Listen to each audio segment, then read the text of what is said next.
क्योंकि इस बार जो रामलला के लोग दर्शन कर रहे हैं हम लगातार, रामलला इस बार जब होली खेलेंगे तो स्वामी जी कचनार के फूलों से गुलाल तैयार किया गया। अभी कचनार के फूलों का क्या महत्व है जरा समझाइए, क्योंकि आज मैं जब खबर ये पढ़ रहा था तो उसके बारे में उत्सुकता जागी मेरे अंदर जानने की, आखिरकार ये कचनार का फूल, इससे क्या फायदा होता है, इसी से ही क्यों होली कचनार जो है ये सब प्रकार की ग्रंथियां जी, एक तो तन की ग्रंथि, मन की ग्रंथि, धर्म में, अध्यात्म में, जीवन में बहुत प्रकार की ग्रंथियां होती हैं। तो ग्रंथि को काटने का काम, ग्रंथि को गांठ को घोलने का काम, जैसे शास्त्र में कहा भिद्यते हृदय ग्रंथि छिद्यन्ति सर्व संशयाः क्षीयन्ते चास्य कर्माणि तस्मिन् दृष्टे परावरे।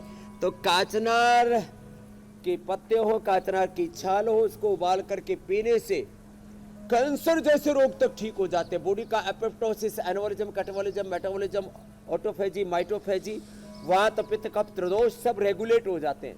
तो एक तरह से त्रिदोषों से और कैंसर जैसे रोग से बचाने का काम काचनार करता है। और उसका जो पुष्प है, पुष्प तो किसी भी पेड़ पौधे और वनस्पति का सार होता है। तो काचनार का जो सेवन करेंगे उनके तो अंदर से कोई ग्रंथि नहीं होगी और तन मन की जीवन की सारी ग्रंथियों का अंत हो जाएगा, उसका प्रतीक है और बड़ा खूबसूरत भी है। तो काचनार के फूल, ये टीसू के फूल, ये सब हमारे प्रकृति की ओर लेकर के जाते हैं। और मूल प्रकृति ही हमारी मूल संस्कृति है ज्योत्सना जी। सा प्रथमा संस्कृति ही विश्वारा। लेकिन स्वामी जी कुछ लोग परमेश्वर की ओर जुड़े, इसलिए हमारे पर्व है और उससे हमारे जीवन में पूर्णता आए। लेकिन कुछ लोग ये बात समझते नहीं हैं और रंगों में मिलावट कर देते हैं। आपने तो हर्बल रंग बाजार में उतारे हैं, लोगों के लिए बनाए हैं ताकि उनको किसी तरह की दिक्कत ना हो।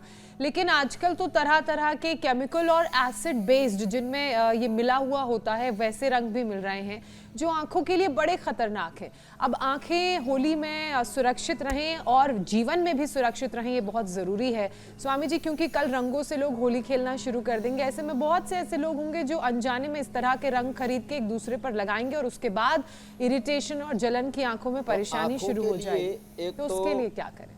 शीर्षासन करें। तो कुक्कुटासन के बाद शीर्षासन करो बेटियों आप। तो शीर्षासन आप करो, सर्वांगासन मैं करता हूँ, इसलिए मैंने शीर्षासन से ही शुरुआत की थी जी। एक बात और बताता हूँ। तो होली के जब रंग या मिट्टी आदि, गार आदि कुछ भी लोग डाल देते हैं आंखों में, तो हमने 3 चीज़ें बना रखी हैं। दृष्टि तो अभी मत डालना, वो तो जिनको कैटरेक्ट, ग्लूकोमा आदि उनको डालते हैं। सौम्य और आई ग्रीन। मेरी भी आँख थोड़ी सी लाल हो गई थी, थोड़ी धूल मिट्टी पड़ गई थी और मैंने डाला और फिर आँख एकदम ठीक हो गई। तो सौम्य और आईग्रिट ये डालने के लिए भी और आईग्रिट खाने के लिए भी। और आंवला, आंवला का रस, सप्तामृत लो, इसको मिला करके इससे एनिमा बस्ती भी देते हैं। ये शीर्षासन जो हमारी श्रद्धामयी बेटियां कर रही है, देवानी जी, देव गरिमा जी, ये करें। और आप भी बहुत अच्छा करती हो शीर्षासन। तो शीर्षासन और ये सर्वांगासन ये आँखों के लिए अप्रतिम है। और देखो आँखों को गुलाब जल से धोए, गुलाब जल बहुत सौम्य है।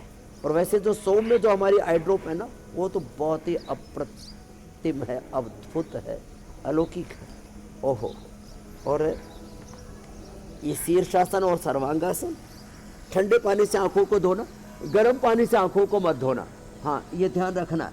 और देखो ये अनुलोम विलोम, ये भी बड़ा जबरदस्त है, ये अनुलोम विलोम।